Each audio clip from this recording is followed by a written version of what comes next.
Pleasant afternoon, collective. So this is not what I was expecting to do today. First of all, I'm exhausted. I'm going through some shit. The cat got out. The cat is missing.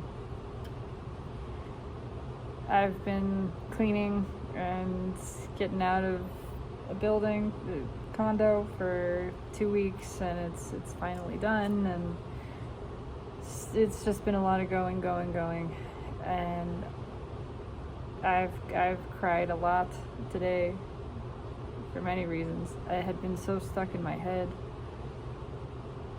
feeling disconnected, all of this stuff. Anyway, I thought I might make a video about that. Then I sat down to just pull a reading for myself. I was getting my journal out of my backpack, and I saw the cards, and the cards just, I wanted to look at them. I wanted to leaf through them. I wanted to see what they had to say. And this is what they had to say, and I figured this is for me. I asked for a message for me, but I figure it's worth sharing because we're all the same self. And just that, and maybe a little bit just that it's remarkable to me. It continues to be remarkable to me how on point tarot is with certain things, and just the way it plays out. I've already pulled this whole reading, so this is not a live read, but I'm going to walk through it, starting with, there's been a lot of frustration. There's been this feeling of, well, I see it as overthinking. Maybe putting in a lot of effort and feeling like it's not going anywhere, but for me, this is overthinking. And it's leading to burnout. It's leading to exhaustion, and that is the point. It's supposed to burn you out because it's not the way that things work. It's time to learn. It's time to really learn that the mind is only useful for a handful of things, and the rest of the time it gets in the way of shit. It gets in the way a lot. The mind can be a powerful tool, but it's the realm of ego. It's typically the tool used by ego to keep itself, ego, the mind-made self, alive. So ego will use the mind to try to entrance you into following thought. It'll tell you need to think, basically. You got to think your way through this, think your way out of it. Think. And when you're thinking, you're not feeling. And when you're not feeling, you're disconnected from who you actually are and your true guidance system, the truth of what it is that you want and where your heart is asking you to go. And it is the fun part about it, and the reason that, I mean, it's just an example of how everything actually ends up serving the light. Everything ends up serving the highest good. Even all of the mechanism of ego keeping you obsessively focused in your headspace leads to exhaustion. It can't sustain. It eventually burns out. You get fucking tired of it. You can't do it anymore. And when that happens,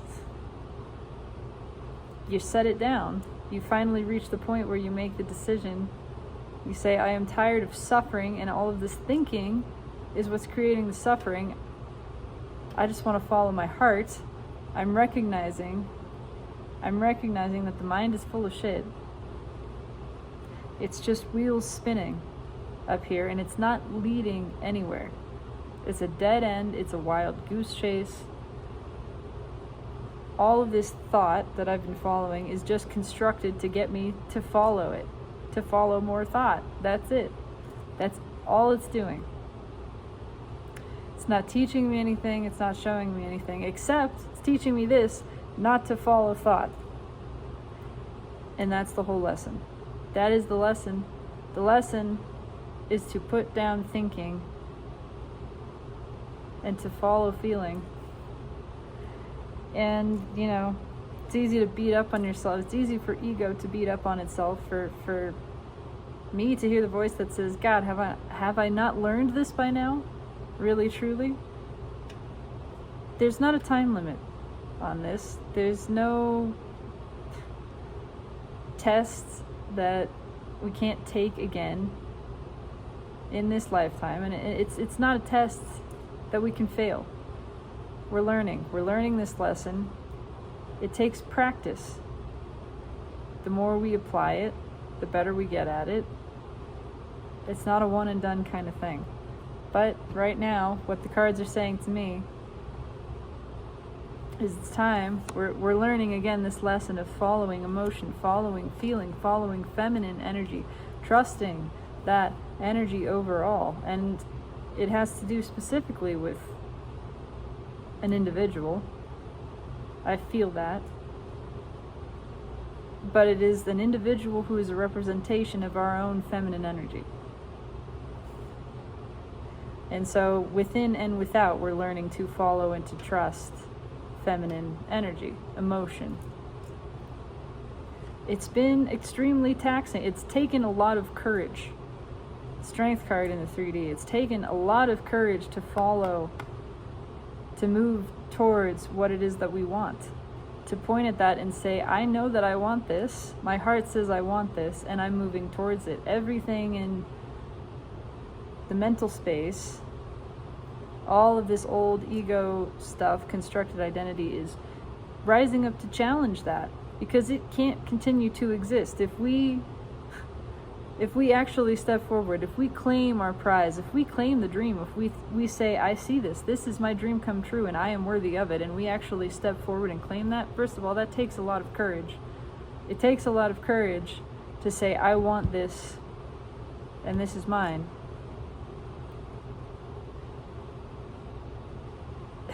And when we're acting on something like that in courage, that means we're fighting fear. You can't have courage without fear. And fear is the weapon. The generation of fear through fearful thought is the tool of ego, the tool of the mind-made self. The doubtful self. This, again, I'm talking about me here in this reading, but there's a strong identity within me of this doubtful self, this continuous self-doubt of, but is that really what you want? Is that really how you feel? Is that really blah da da da da? This fucking voice that its only role is to question what the heart is saying. And it'll find any way to do that. It's extremely clever. It's only there to raise doubt. That's devil energy, right? Deception energy. It's all generated in the mind. The soul is crystal fucking clear, and that's evident here as well, which I'll get to. And again, why I love tarot. Reading this in the format of mind, body, soul.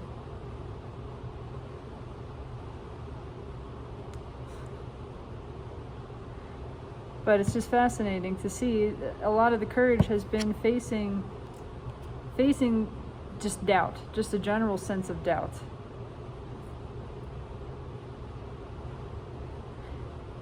Too good to be true.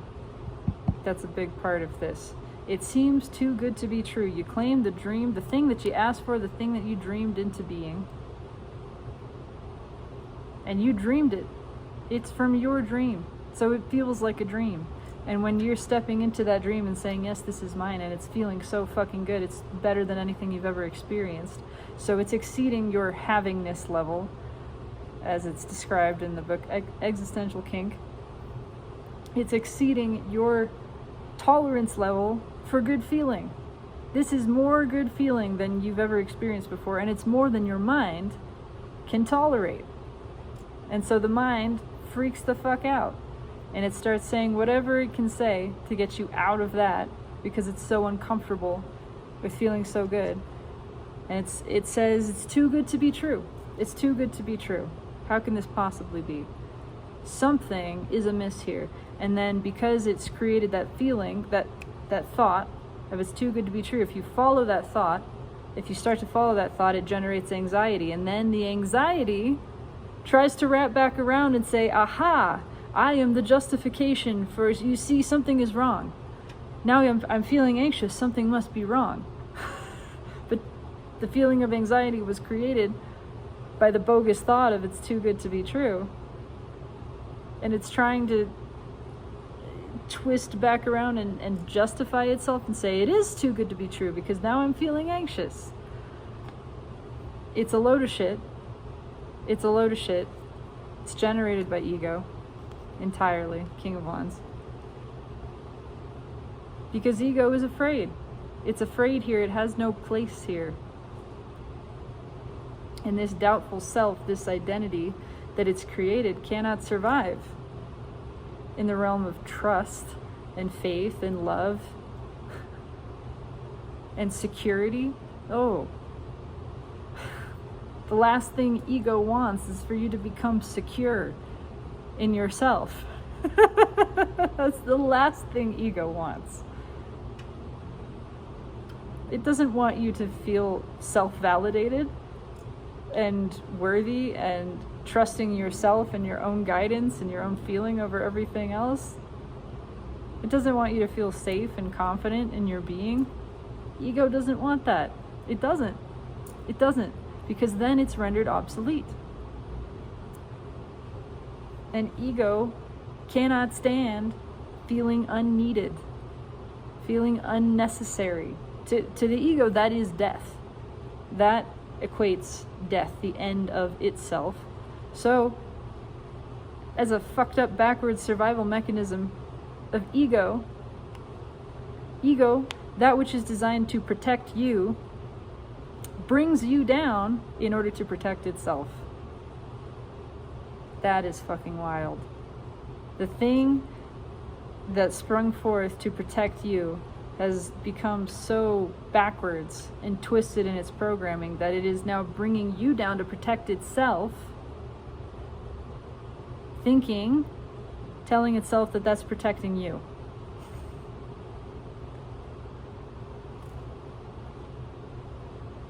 That's fucking twisted, man. The soul is done with it. The soul is not having this shit. It is clearly displaying, it's trying to show us this. It's trying to show us the malfunction, the dysfunction of ego. That it cannot be trusted. It's not to be trusted. It is not to be listened to. The mind is not to be trusted. There is not guidance there. Whatever guidance you're getting from up here, it's not good. It is not valid. It's not... Throw it the fuck out. The soul is done with it. It is trying very clearly to expose this and say, keep on walking. Walk towards what it is that you're walking towards. You see it, trust it. You know what it is. It's not false. It's real. The mind will say it's false. The mind will make up whatever kind of shit it can make up to, oh, you want to go back that way. That's where you want to go because that's where we were saved. Nuh-uh. You know the truth. You know it in here. Don't trust a single fucking word that you hear coming from this space. The soul says, keep going where you're going. Go the direction that you are already headed. Stay the course. Stay the fucking course. You are so close. You're on the precipice. You're leaving behind something that was a huge burden. Something that was weighing you down.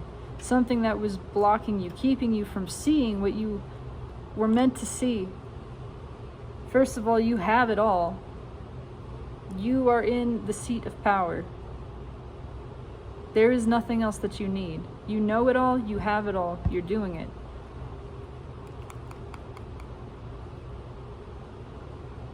Expect to have it all. Just reviewing the notes that I took in my journal regarding this reading. That's it. It's time to change your expectation, to expect differently. And that can just mean expect something that you've never received before. So you don't know what it is. You don't know exactly what you're expecting. That's why they say expect the unexpected. Expect something that you've never received before. Expect the perfect match. Expect that which is on par with you, which is aligned with you, which is at your level. You're the queen of coins. This is a different kind of deck. Queen of Pentacles. You're the Queen of Pentacles. Queen of Pentacles has everything she needs. Then she knows exactly what she wants. Expect for your desire to match you, to meet you, to raise you up. That which you desire is that which is encouraging, which is uplifting you. And you know what? Because I pulled one more card, and this is where I stopped and pulled out the phone, because I was just like, fuck, I love this. It's a perfect match. It's a perfect fucking match. The thing that you're walking towards, the thing that you are claiming as yours, as your perfect match, that maybe the mind is saying it's too good to be true, whatever it's coming up with, and then creating anxiety, and the anxiety covers up sensation, and then it goes, it is too good to be true, we're anxious now, and that's not good. And it's all a trick. It's all a trick just to keep the mental game running. There is nothing to be worried about. There was a 9 of Swords. It's fucking bogus. Totally non-existent threat. Not real. This is the perfect match. The thing that you're walking towards. Perfect match. Literally. And this pair of cards together creates the happiest couple in the tarot, actually. Happier than any of the other paired suits, king and queens. I would say happier even. There's more happiness demonstrated there than the Emperor and the Empress. Those are more archetypical energies. Yes, that's very powerful, absolutely. But in terms of everyday life experience, the King and Queen of Pentacles actually love each other. This is the most balanced, these are the most balanced court cards in all of the tarot. This king is the most feminine of all of the kings. This queen is the most grounded and self-assured of all of the queens. She doesn't need anything.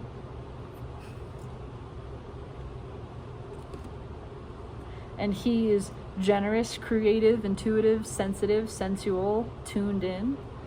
The pair of them I have heard described by other readers as the pair that walks into the party and they're holding hands and they're hanging on all over each other, and you know they're with each other the whole night at the party, and everybody is jealous and maybe talking shit about them, but they are the pair that goes home and they drive home in the car together holding hands. And there's not an argument behind closed doors. There's just more love. And what you see is actually what you get with this couple. It's genuine happiness. The real fucking deal. 9 of Cups. So, I just thought I would share that. I pulled this reading for myself, but I feel like it's pertinent to share, and I'm going to ask if there's anything else. I'm going to close it out the way that I do with every reading. We're just going to do a bottom card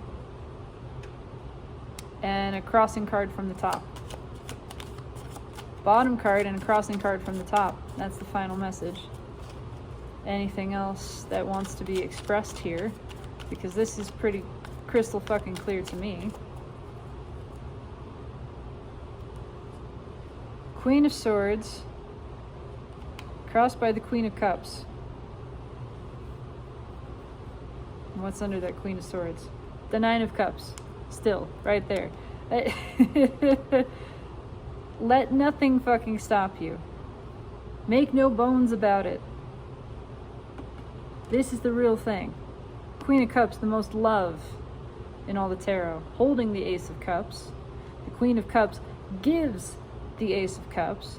This is why you would maybe think that the King and Queen of Cups are, they're the most loving. They're the cards of water, of emotion. Not so balanced, though. King of Cups can be stingy with that cup. King of Cups can be a little bit of a power hungry. There's some ego there. There's fear. Not with the King and Queen of Pentacles, I'll tell you that. Queen of Swords knows what she wants, but isn't afraid to be emotionally vulnerable and expressive and communicate clearly, actually. The Queen of Swords energy by itself can be pretty harsh, but tempered with this, that's just clear, loving, honest communication. And it is really fucking good. It is not a trick. But get out of your head about it. Get out of your head about it, because the head will lie, the brain will lie, the brain will make it appear to be something that it's not. Just get out of that space. Again, this is a message to myself, but it felt pertinent to share. So if this resonates with somebody else, maybe it does, maybe it doesn't. Maybe this is just an entertaining glimpse into my life as I am experiencing things. But if it resonates, trust yourself. Trust what you feel. Don't listen to that voice up there. Listen to the sensation. Listen to the feeling. And anxiety will cover that up, because anxiety itself is a powerful sensation, but it's not generated from the body, it's generated from the mind. Trust what comes from the body first. Trust the pure feeling first, the feeling that takes place without thought. If you have a thought before you have a feeling, take a look at that. Take a look at that. Tap into the body, quiet the mind, move into the physical space. Again, this is all a reminder to myself, because I've struggled a lot with this recently, especially. Move into the body. What is the body feeling? What is it feeling that is beyond thought? Trust that. Follow that. You don't need to worry about worry. Worry is not a worry. Worry is an illusion. It's made up. It's just trapped energy spinning in a loop. And the way that you let that energy go is you stop worrying about it.